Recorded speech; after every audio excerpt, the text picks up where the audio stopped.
naturally desire to have dominion over all creation. Men and women come together as pairs to build families, societies, nations, and the world. The family centering on one man and one woman is the model for the tribe, and the tribe is the model for the nation. Families strive to achieve an ideal family, tribe, and nation.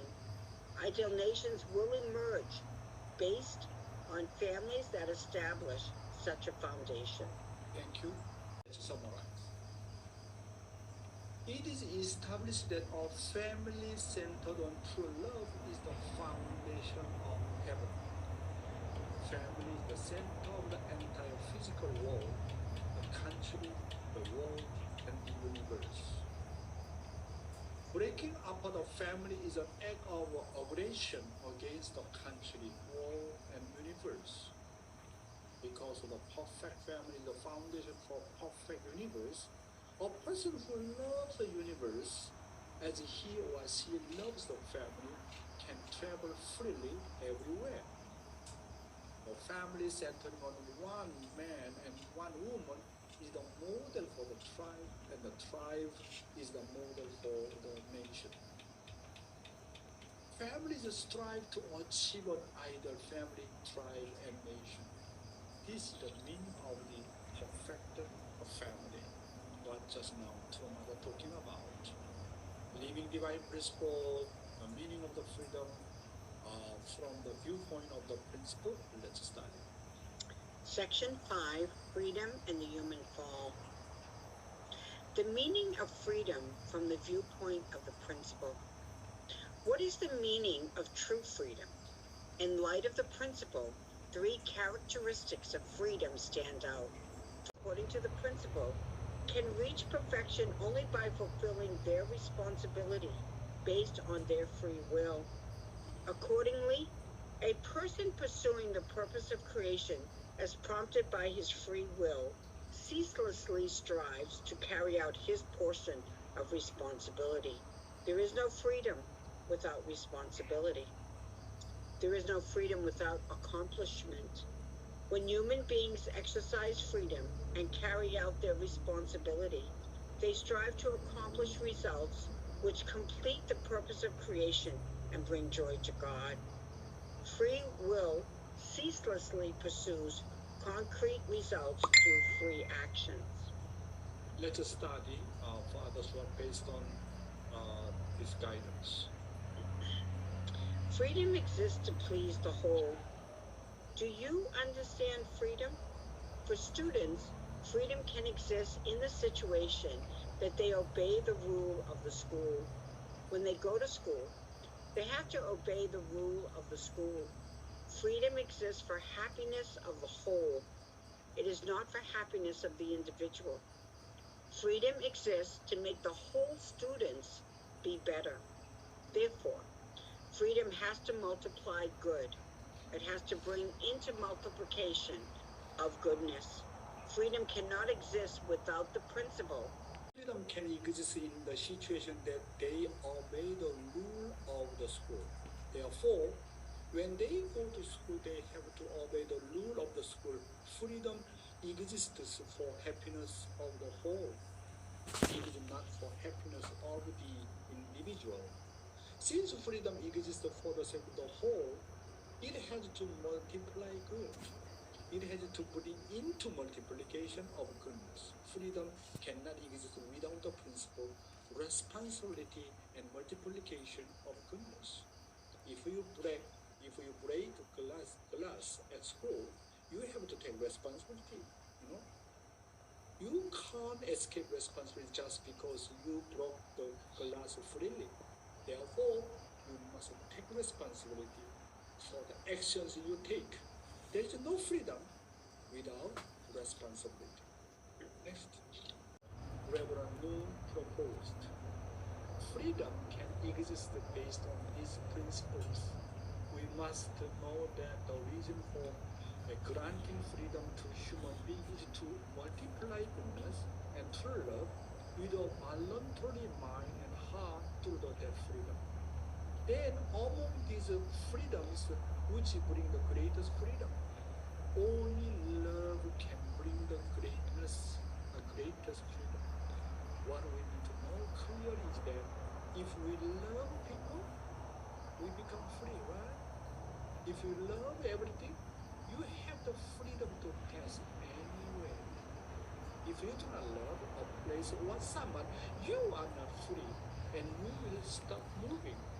In that sense, only true love can bring the greatest freedom. Where there is true love, there is a freedom, right? So who is the champion of true love? God. That's why you believe in God. If you possess the God and you love everything, you can feel true freedom. Today's youth ministry, how can I have a heart of the compassion rather than a heart of rebooks? Also very important content. Let's study. Given to God has absolute faith that even though human beings have fallen and become children of Satan who commit all evil things, someday all human beings will return to God and become His children. Wow! God has that kind of the absolute faith. Even though now you are under the Satan's children, but originally you are my sons and daughters. And there is someday will come back as long as I never give up you. Wow! God has that kind of absolute faith. I trust the original mind. Someday you will come back to my bosom. Wow, his absolute faith is really great. If God did not have such expectations and hopes for fallen people, restoration of humankind would be impossible. True parents said that if only one nation which God can govern directly is established, the sins of all mankind can be forgiven in an instant based on that standard. Therefore, we who live in the age of Chanilgu must truly become trustworthy children in the eyes of God. So if we live in the golden age with true mother and find and establish in substantial Chanilgu, God will be able to forget our wrong past and all the sins of our ancestors all at once. All at once. And it means that the sins of the all people can be forgiven at once. To do so, we must find and establish a substantial nation. And the heavenly God and true parents need a substantial foundation that can forgive any humankind's sin. Past sin, your ancestors' sin, and anyone living in spiritual world, he can forgive if there is some certain substantial standard. When the kingdom of God is found and substantially established, the surrounding kingdoms under the Satan's dominion collapse one by one like dominoes. Therefore, we must become figures of the faith that heaven can trust and bring about achievement in finding and establishing a nation. Even though we know the will of God and true parents, if we distrust each other still and cannot become one, we will eventually become pitiful people. If God expects us to be different after we know His will, but then we are still ruled by our fallen nature, how sorrowful God must be for us. Next. must become figures of faith whom heaven. Things we must reflect on. As you observe these results, how much you cried before judging your children as parents or each member of your church as church leaders. We must reflect on this. Yes, very important content. Let's summarize again. What must you do in order to have a heart compassion towards the faults of others? First, you need to understand the background of each individual's ancestors. Some people are born as descendants of the simple sinful ancestors and are paying indemnity, carrying a heavy cross that no one can understand. Some people under the influence of the bad ancestors unwillingly rebel, commit sins, and act self-centeredly. Children born from the same mother's womb are all different from each other in terms of the background of their ancestors, the cross and course of indemnity that each of them must hold. Even though same children have different ancestral background according to true parents' guidance. If you do not know each person's ancestor and the background and their upbringing and just blame them for their mistakes and sin, no one will be able to restore them. When a pastor sees church members who do not unite with the pastor and church members who assert themselves, it is easy for them to be rebuked and judged. You, as a parent, you must first cry for your children, and you, as a church leader, must first cry for your church members before judging them. That's why Father said, if you see someone's background, why he committed sin, why he betrayed God, why do all kind of bad things, if you check that person's background, when you have a spiritual eye and can see that person's background, everybody understood. That's why before judging them, so we need to understand their background and the sympathy, and we need to have a heart of compassion. Heavenly God, this is not their problem, and then sympathize them, and still give a chance to them, right? And then treat their sin as my sin, their wrongdoing is my wrongdoing. This kind of a heart of the compassion, understanding. And I have to be patient and patient and patient again. And then really need to cry. Need to cry for them rather than just only blaming them and judging them. This is a very important attitude. You know?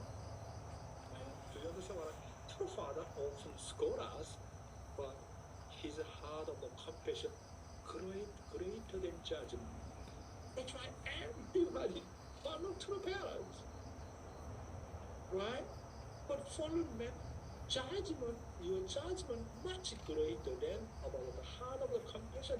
That's the problem. That's why when we dealing with our children, when we dealing with our friends, when we dealing with our members, do we have this kind of heart of the compassion or not? When we truly understand their background. If someone grown up without mother, or someone grown up without any parents, and then his environment is so totally really serious problem. If we understand that person's background, the background of the growth, we can understand. That's why even God, not simply judge any human being. He has a heart, compassion toward the fault of others. He has a more heart. He has a more love, more understand each one of the human being. That's why He's the parent of Almighty. Our true parents have that kind of a heart. Problem is, my judgment more greater than the heart of my compassion, then you will be judged. We need to understand this point very, very clearly. Yeah, today we learn very important. How can we have a heart of compassion toward the faults of others? Thank you very much. God bless you.